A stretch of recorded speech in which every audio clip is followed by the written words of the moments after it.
So another notorious problem with these 2004 Sunfires is the backup light switch.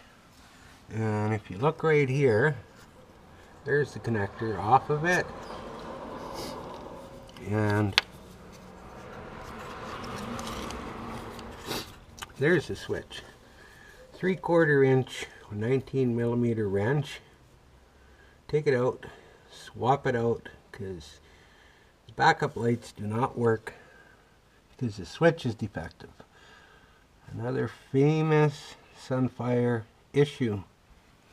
Gotta take this cover off that was on here. It's a black plastic cover, a little bit tricky to get one bolt out. And this one bolt that's in here. Once you get it out, 2-minute job, and then you'll have backup lights. So this is the backup light switch for 2004 Sunfire, and this gets pushed and the backup lights go on.